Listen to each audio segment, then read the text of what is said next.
Fala galera, estamos aqui para a gravação de mais um podcast. Continuar na estratégia de perguntas e respostas.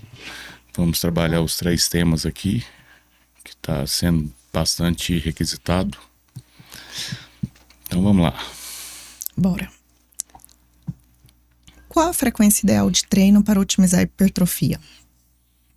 Então, geralmente a gente trabalha por volta de 2 a 3 estímulos semanais, né, por grupo muscular. Então nós podemos fazer uma divisão ABC, ABCD e ABCDE.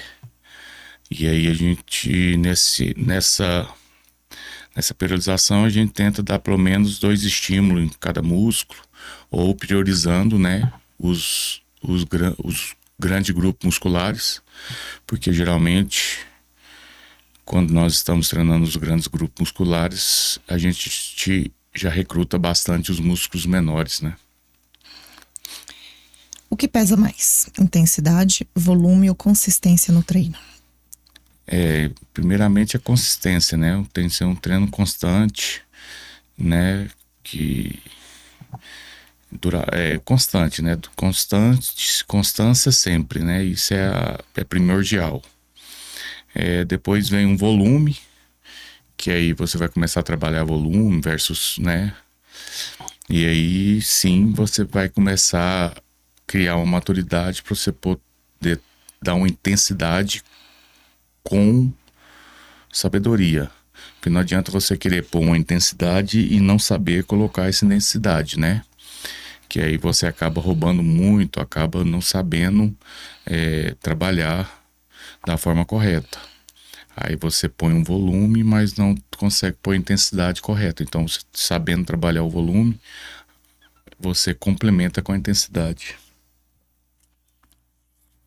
Treinar até a falha é sempre necessário para crescer? Não sempre, né?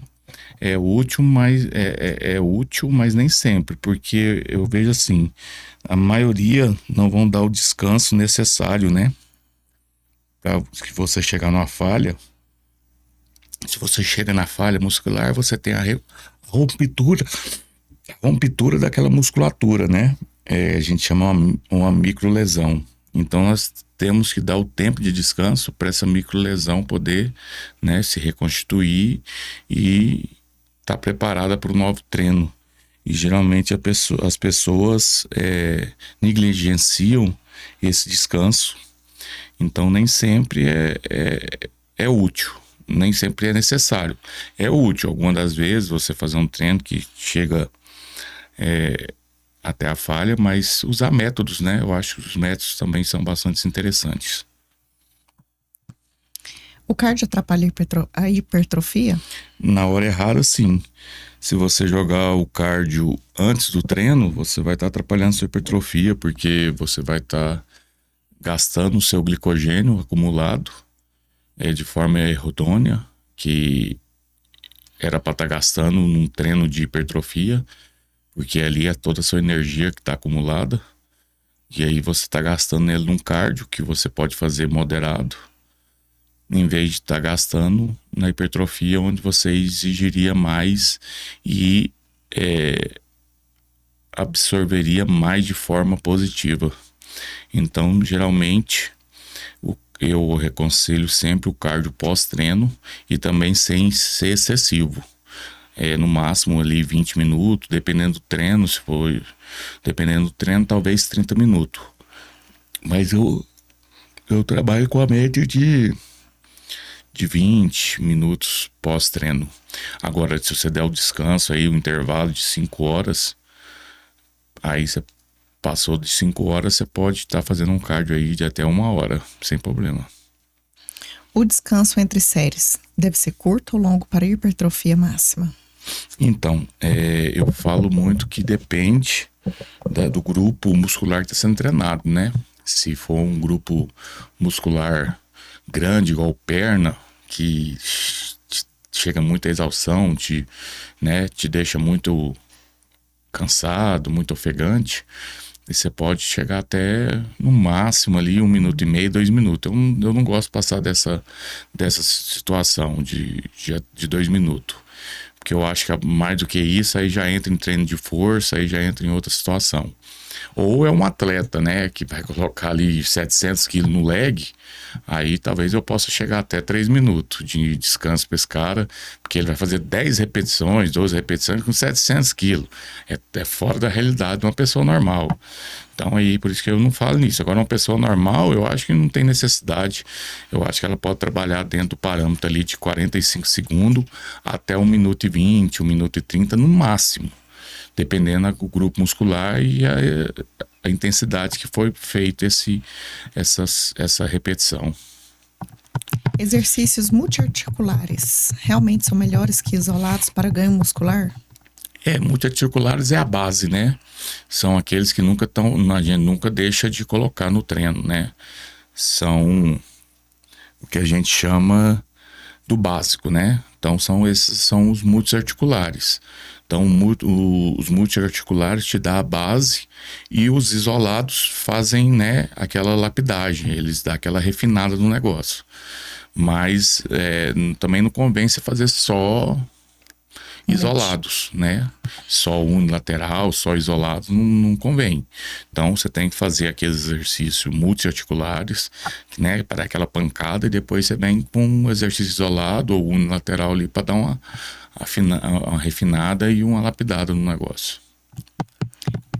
Quais os sinais de overtraining mais comuns em quem busca hipertrofia? Então, queda da performance.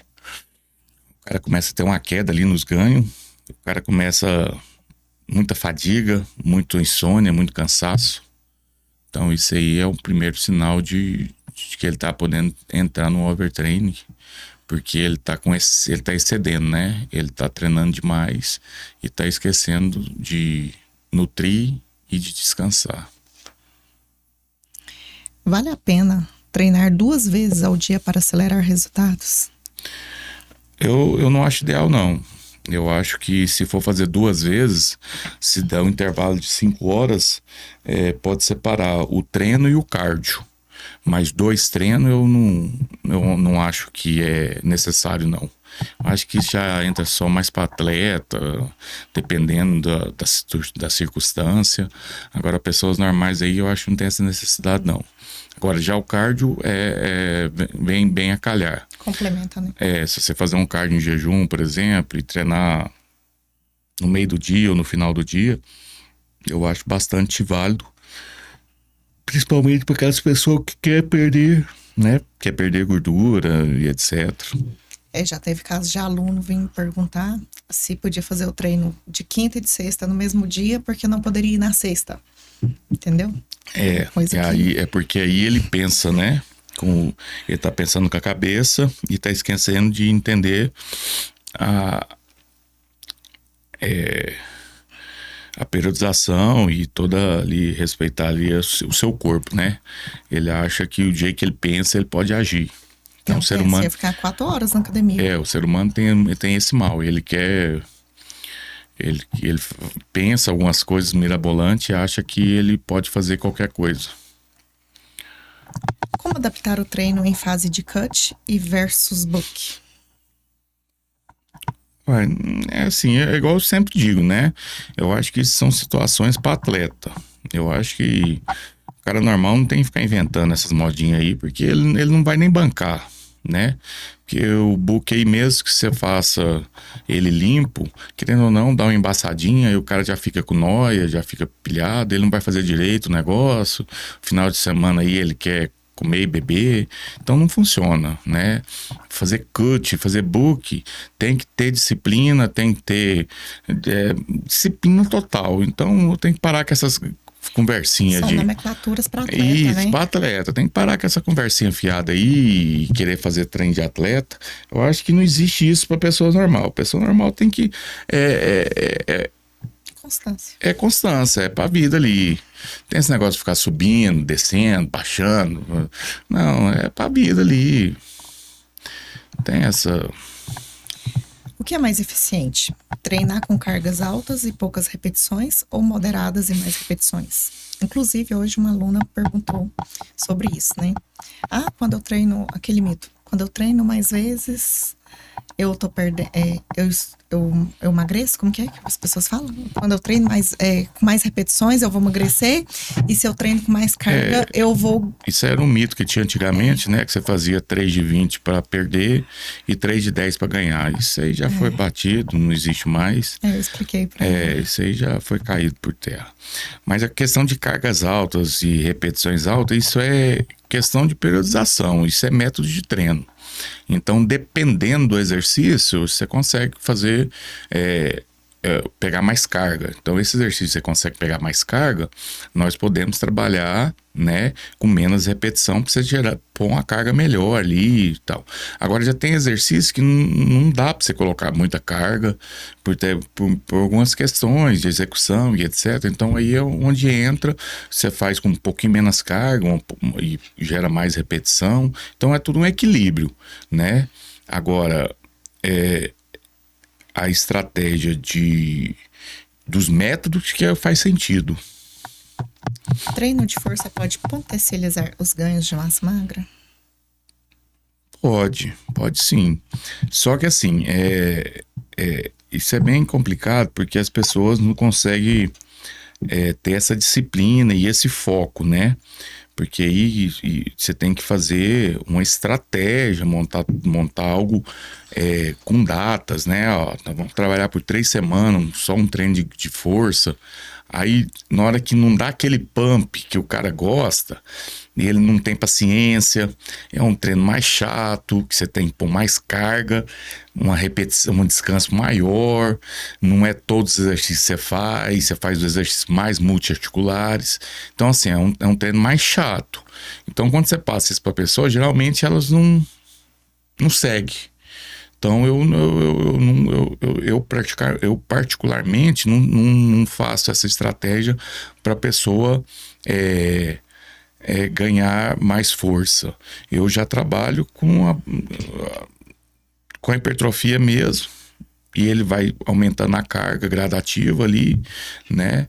E tendo um aumento da sua base neural ali para ter essa consciência ali de execução e jogar o estímulo no músculo certo. Então eu prefiro dessa forma. Eu sempre trabalho hipertrofia.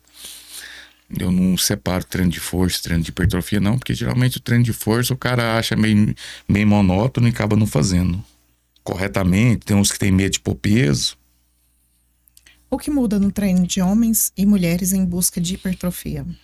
A periodização, né? Geralmente para mulher nós vamos trabalhar uma periodização colocando mais treinos de inferiores, fazendo aquela divisão ali de inferiores, e homem nós vamos trabalhar na mesma proporção, inferiores e superiores, né? Porque o cara quer ter um peitoral maior, quer ter umas costas grandes, quer ter um braço grande. A mulher não, a mulher tem que ter uma parte de cima um pouquinho mais slim, né? Só um ombrinho ali desenhando, umas costinhas mais em V para melhorar ali a linha de cintura. Então, esses são aspectos que não faz sentido ela treinar na mesma intensidade que a parte inferior.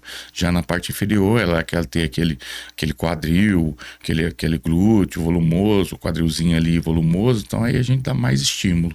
Então por isso que eu não concordo de o cara chegar com a namoradinha lá e ficar encebando na academia e ela acompanhando ele no treino. Aí faz 5 ontem mesmo tinha lá. Tu chegou com a namoradinha lá, uma melação, parecendo achando que a porra da academia é shopping, e lá a menina fazendo o treino do cara. Fez 6 exercícios para peito. Falei, uai, que é isso? Aí daqui a pouco, mas, né, Entendi. cada um com a sua. Nutrição esportiva. Qual a quantidade ideal de proteína por quilo corporal para hipertrofia? Geralmente para hipertrofia nós trabalhamos com 0,6 até 2,2, né? Mas depende muito do caso, né? Se a pessoa tiver com um percentualzinho de gordura mais alto, aí nós podemos trabalhar quase com 2,2 para a gente baixar um pouco o carbo. Se a pessoa tiver mais magra, né, precisando ganhar bastante, então a gente vai pôr mais carbo, a gente joga um pouquinho de proteína mais baixa para fazer um balanço ali. Então depende muito do shape dessa pessoa, por isso tem que ter uma avaliação. Mas de via de regra é isso aí. Como calcular superávit calórico para ganho de massa sem excesso de gordura? Então, o superávit e o déficit calórico, superávit e o déficit, geralmente a gente avaliando esse paciente varia de 200 a 500 calorias. O déficit é a menos, nós pegamos o basal, que é a base, né, que nós temos para poder trabalhar, e aí a gente joga. Se a pessoa não vê que a pessoa precisa dar o baixado no percentual de gordura, a gente joga um déficit, né, entre 200 e 500. Se a pessoa precisa ganhar bastante, a gente também trabalha nesse limiar de 200 a 500. Então, 200 a 500 a mais é um superávit, 200 a 500 a menos é um déficit calórico. Existe diferença prática entre arroz branco e integral para quem busca resultados? Diferença na dieta, não. Ela vai ter uma diferença em questão de gosto do paciente, né? Pode ser que tenha um que tenha melhor digestibilidade, então ele pode optar por um ou por outro, ou por questão por gostar, ou por alguma especialidade, né? Agora, falar que para você ganhar melhor, para você perder mais, tem que ser um arroz integral, isso não faz sentido, né? Agora, nós podemos usar qualquer um dos dois, vai entrar bem na dieta, só a única pequena diferença em questão de tabela nutricional e essa questão de digestibilidade. Então, talvez pode usar um hiperbolizado, ou pode usar um integral, ou pode usar um... Então, isso varia muito, né? E a gente tem que fazer uma anamnese com esse paciente para a gente entender, né? Carboidrato à noite, engorda ou é mito? Para mim falar que ele é um mito, vocês têm que entender o que é carboidrato. Então vamos entender o que é carboidrato. O carboidrato tem o carboidrato limpo e tem o carboidrato sujo. Então vamos lá.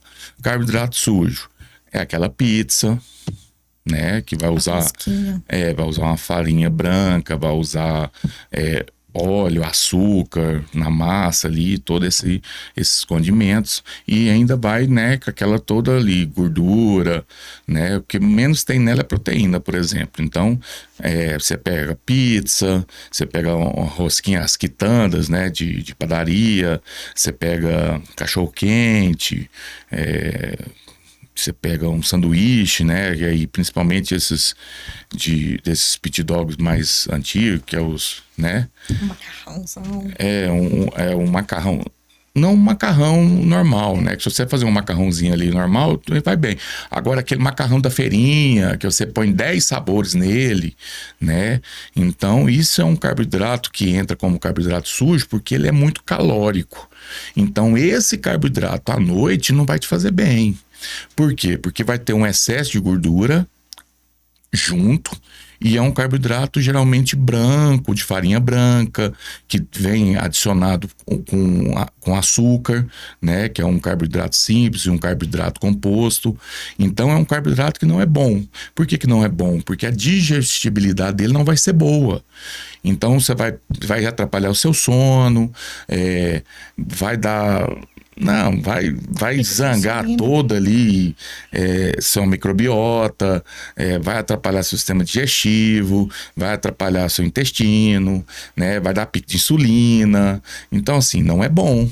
Então, por isso que caiu esse dito popular aí, que carboidrato à noite não faz bem. Não é que não faz bem. Se você comer o carboidrato limpinho ali, que seu Nutri passou, vai dar super bem. O que dá errado é os fast food, é você ir comer a pizza, comer o morte lenta, comer essas gordices. Por quê? Porque é muita caloria, é a mistura de muita coisa pesada que você vai estragar todo o processo. Aí você vai inflamar o seu corpo, você vai dar pico de insulina, você vai bagunçar a sua microbiota, então gera todo um dano no seu corpo que não faz bem. Então esse carboidrato não é vilão.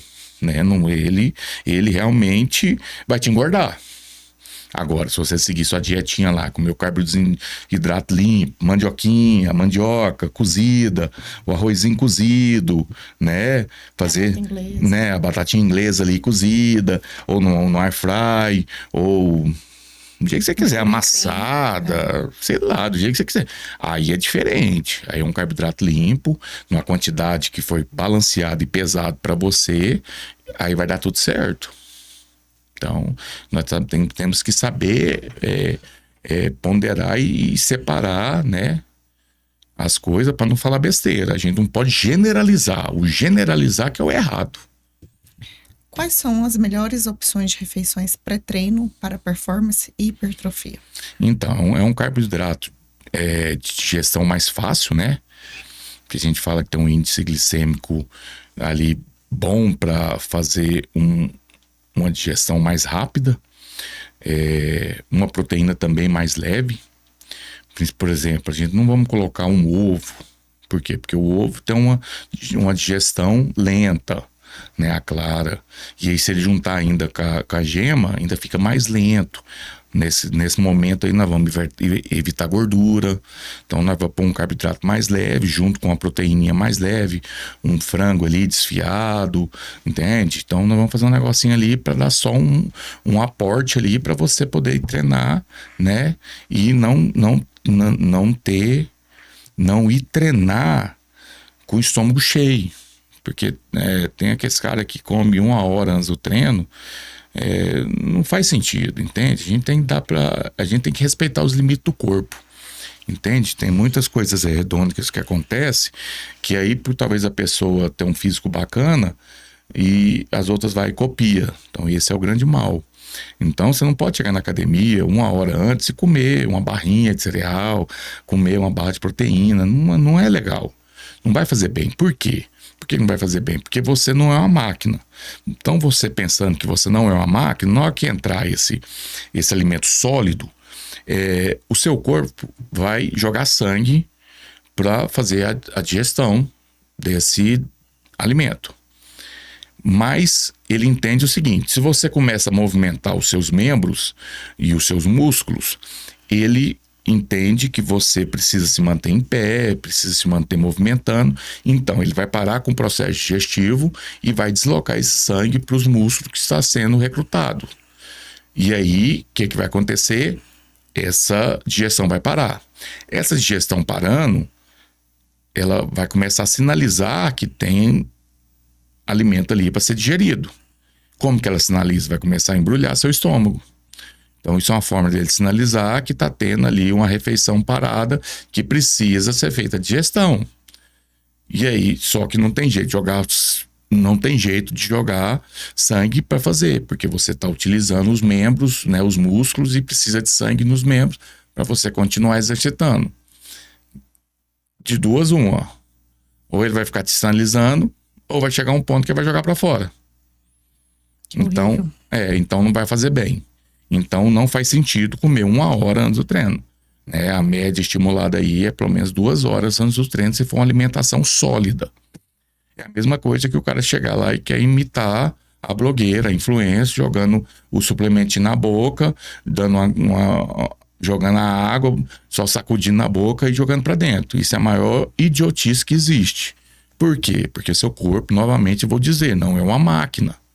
Então se você faz essa merda aí, que você viu lá, porque o cara tá fazendo a propaganda de um suplemento e você não soube entender isso, o que vai acontecer? Você joga o pré-treino, na hora que você chega, você tá indo pro aparelho, você dá aquela parada ali, joga na boca, sacode, não vai caber nem 30 ml de água na sua boca. Sacudiu, jogou pra dentro. Não foi bem dissolvido, vai entrar. O que vai acontecer? Vai demorar. Porque não dissolveu bem, vai ficar difícil. E vai ficar lento, né, o processo, porque você vai começar a exercitar. Que hora que vai fazer efeito? Porque a maioria ali vai ter uma média ali de meia-vida de 2 a 4 horas. Que hora vai começar a fazer efeito? Com 2 horas. O pico, né? O pico. Onde você vai estar com 2 horas? Em casa. Em casa. Aí o suplemento tá batendo, o pré-treino tá batendo, você já foi embora. Entendeu que não faz sentido? Então tem que respeitar as individualidades, tem que respeitar o processo do corpo de absorção. Então joga seu pré-treino 40 minutos, 1 hora antes. entendeu? É de 45 a 30 minutos, para quê? Para que pode entrar, você não tá numa atividade, você tá ali mais calmo, ele vai absorver, e aí vai começar a jogar ali, na hora que você começar o treino, você utilizar aquele suplemento. Agora, se você fazer essa idiotice aí, você não vai utilizar, vai ficar pior, vai dar tremedeira e pitilique aí na hora errada. Na hora que você tá indo embora, tá dando, os olhos tá vibrado, o corpo tá louco, e você tá indo embora. Acontece muito. E o pós-treino? Realmente precisa ser imediato ou isso é mito? Não, jamais. Nada imediato. Só se o cara for muito, assim, muito acelerado, tiver um metabolismo aceleradíssimo. Aquele cara muito magro, que ele quer ganhar massa e ele é muito acelerado. Aí nós podemos até pensar nessa situação ali, que automaticamente, na hora que ele acabar, pra ele nem entrar no efeito EPOG, já jogar alguma coisa ali pra dentro. Mas é um caso extra. Caso contrário, você pode terminar o treino, esperar ali seu corpo fazer aquele efeito EPOG, utilizar a gordura ali como energia, tranquilinho. Aí você desacelerou, você sentiu que você desacelerou, né? Que você sentiu que seu corpo ali já não tá mais acelerado, parou de suar, não tá mais quente, não tá mais né? Cansado. Aí essa hora aí é a hora que é bem-vinda você jogar um pós-treino. E também um pós-treino leve, que vai ter uma absorção boa. Nada cheio de gordura. Nada cheio de gordura. Qual o papel das gorduras boas, ômega 3, castanha, azeite, no processo de hipertrofia? Ele é condutor hormonal, né? Então ele vai te ajudar bastante na questão hormonais. Ele vai ajudar questão cardiovascular. Ele vai ajudar em algumas situações, né, neurais.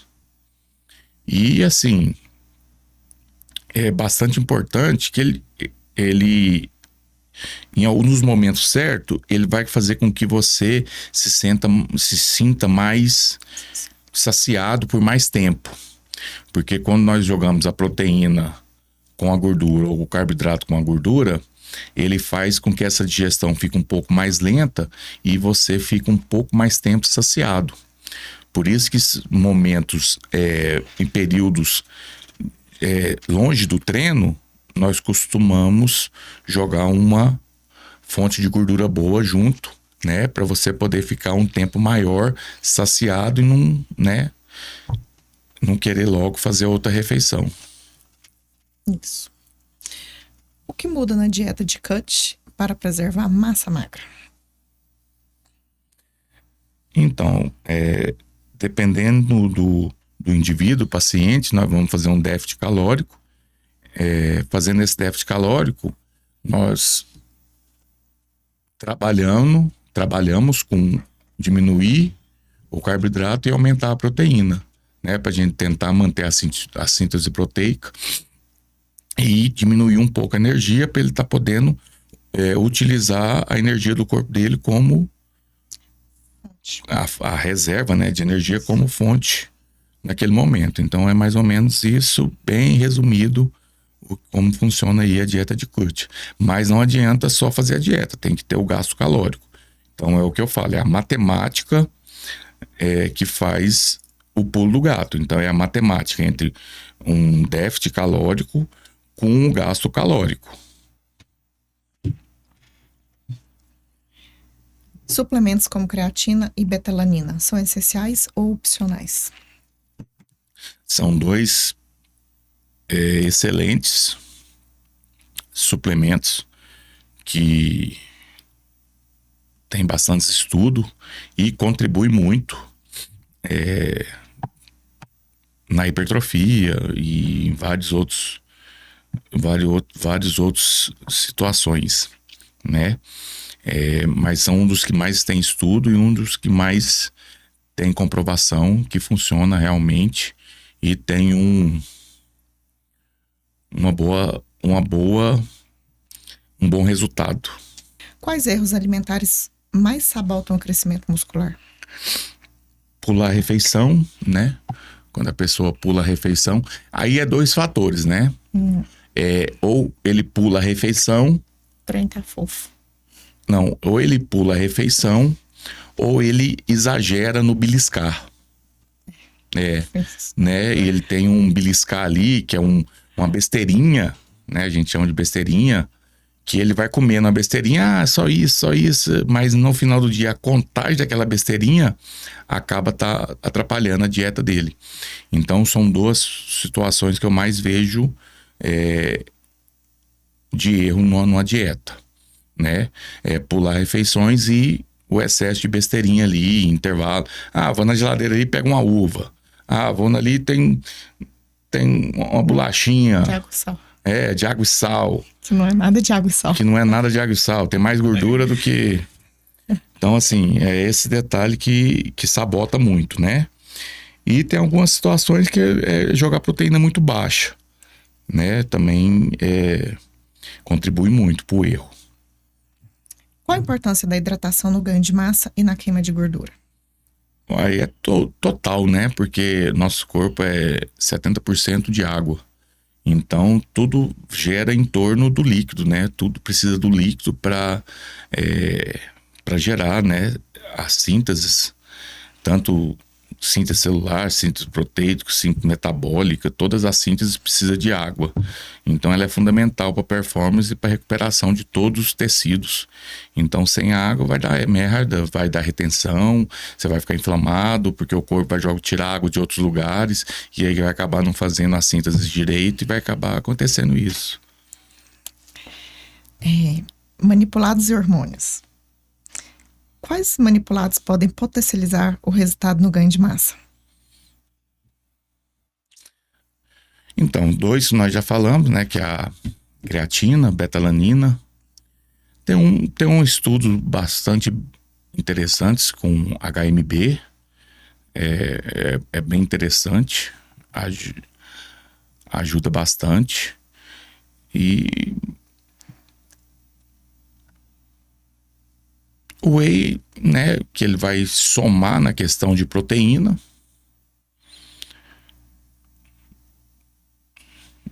Assim, de via de regra, assim, que tem bastantes estudos que contribui, né, seria algumas ideias que a gente pode dar com tranquilidade aqui no podcast, seria creatina, betalanina, HMB e a proteína, né. Existe manipulado seguro e eficaz para acelerar o emagrecimento? Na verdade, nada acelera o emagrecimento. Isso aí é mito, é lenda. Nada acelera o emagrecimento. Tem manipulados que contribui, né? Tanto que a maior eficácia desses remédios que vieram agora, né?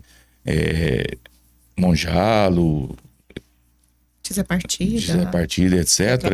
É a situação de proporcionar você não ter apetite. Então só conseguiu fazer não dar certo porque ele tirou o apetite. Mas falar assim que você vai, eu vou tomar uma cafeína e vou emagrecer, não. Eu vou tomar L-carnitina e vou eliminar a urina a gordura pela urina? Não. Isso é tudo mentira. Eu vou tomar ioibina porque ele vai queimar a gordura? Não. Então é assim, temos que entender que todos eles contribuem. Então, por exemplo, a cafeína vai contribuir para mim dar uma animada, vou ficar mais alerta, para ter um treino, render mais no treino. Então, se eu rendo mais no treino, eu tenho uma intensidade maior no treino. Então, isso contribui para que eu tenha, né, uma intensidade que aí eleva o gasto calórico. Elevando o gasto calórico, calculado com o déficit calórico, eu elimino gordura. Então, é assim que funciona. Mesma coisa a ioibina. A ioibina, se eu tomar ela e ficar lá na frente da televisão, não vai acontecer nada. Então, se eu tomar uma ioibina e potencializar meu treino, para mim fazer um treino mais intenso, aí sim, ela vai contribuir no processo. Mas se eu não estiver fazendo dieta de déficit calórico, também não vai adiantar, não vai mudar em nada. Termogênicos manipulados realmente funcionam ou ou o efeito é pequeno?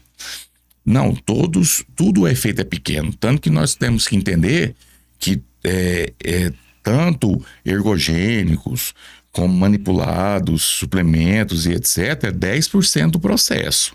70% é a dieta. Então, 70% dieta, 10% treino, 10% descanso e sono, né, recuperação, e 10% vem os ergogênicos, manipulados e etc. Ele sozinho não faz milagre, não adianta você tomar, o cara ir lá e tomar um Masteron e ficar deitado, que ele não vai perder gordura, isso é fato, só vai ter colateral. Então não existe nada que faça, nossa, eu vou tomar isso aqui, a não ser, né, a situação desses novos medicamentos que eles tiram o apetite, e é realmente o fato de você ficar sem comer, né, e ter um gasto calórico, você vai perder. Não sabe se é massa, não sabe se é gordura. Geralmente nos exames nos mostra que perde bastante massa, né? Então, porque a maioria não consegue bater a proteína que nós exigimos. Então é complicado, é uma situação bem complicada. Então tem que ter bastante cuidado. Não existe milagre, porque as pessoas falam, igual, a pergunta vem desse jeito aqui, por quê? Porque as pessoas vão em busca do milagre. Todas as pessoas tomam algo esperando o milagre. E não existe. Nós temos que aceitar que o processo que faz o milagre, não o medicamento. O medicamento entra para somar e contribuir. O milagre está na dieta. Se o cara não aprender a fazer dieta, ele vai perder 100 quilos. Vai recuperar tudo e ele vai ganhar 100 quilos de novo. Então a soma dos fatores, né? É bobeira. Se ele não aprender a alimentar, se ele não usar de forma correta, certinho, cara, vai. Ele vai engordar de novo, não adianta. Aí vai ficar nesse efeito, onde nós fala que é efeito sanfona. Ele perde, aí ele tem um compromisso, ele vai lá, toma a situação, perde. Ele se apega a isso. Ele se apega. Fala, na hora que eu precisar, eu tomo aquele remedinho, aí eu fico sem comer e eu perco de novo. Aí vai ficando essas pessoas que estão magras e sem formato, sem formato de corpo, sem formato estrutural. Por quê? Porque não tem massa.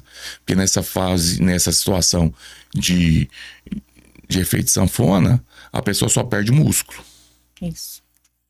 E aí, nós vamos continuar? Qual a diferença entre testosterona bioidêntica e anabolizantes sintéticos? Então, a bioidêntica, ela simula, né, o nosso hormônio, né? Ela mimetiza o hormônio natural que nós temos. Já a sintética, não. A sintética, ela já é mais potente, ela já entra e altera bem mais, né? Então, por isso, por exemplo, quando você passa um gelzinho, trabalhando com a bioidêntica, você quase não sente tanta alteração. Aí tem muitas mulheres que falam assim, mas não senti nada com aquele gelzinho. Mas quando você aplica, fode tudo. Então é por quê? Porque a sintética é bem mais potente, né? Ela já vem ali e já altera totalmente. A bioidêntica não, a bioidêntica... Ela já diz, né? Bioidêntica, bioidêntica, já é idêntica ao que você produz. Então o corpo já entende ali que ela é bem parecida, então ele já age mais natural. GH é mais usado para hipertrofia ou para redução de gordura?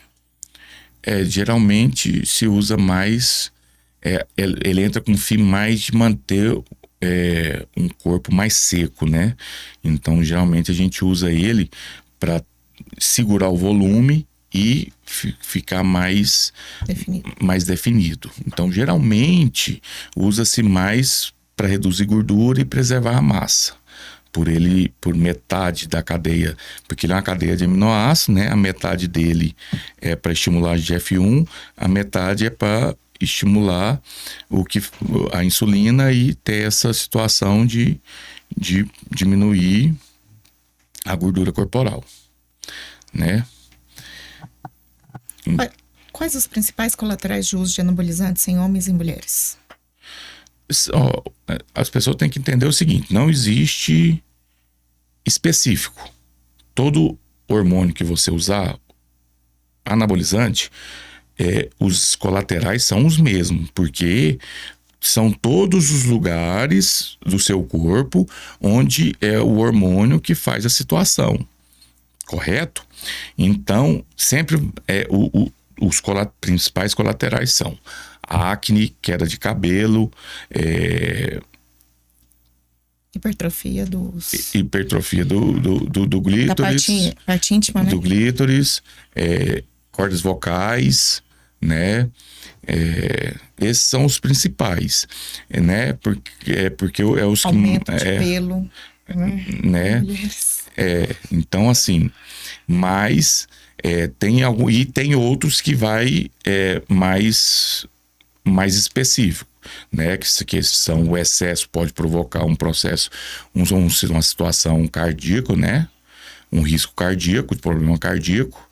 E se o mau uso também pode gerar infertilidade, né? Porque você pode inibir o eixo e se você não fazer o uso daqueles desinibidor ali para reativar o seu eixo normal, você pode chegar num ponto que ele não volta mais, né? Que aí ele vai gerando uma situação de quando, Eu ia falar que seca. não, vai virando. Eu não sei o termo correto. Ele vai parando, né? E ele vai diminuindo ali e vai perdendo a sua finalidade, a sua função. E aí, quando você for tentar reativar ele, já não consegue mais. Então, é essa situação que vai gerar a infertilidade. Então, é isso aí, galera. Foi mais um podcast para conta. Lembrando que ele vai ao ar toda quarta-feira, às 19 horas, no canal de YouTube. E durante a semana nós vamos soltando alguns cortes, né? Semana passada nós soltamos uns cortes bem bacanas, as pessoas gostaram muito, né? Sobre a divisão de treino quadríceps, glúteo e posterior. Foi bem visualizado. Acho que a gente pode fazer mais de dicas, sabe? E bem aceito, as pessoas gostou muito, teve nenhuma crítica negativa, então isso é bom, né? A assertibilidade sempre é bem-vinda, né? E estamos aí, mais um pra conta, tamo junto.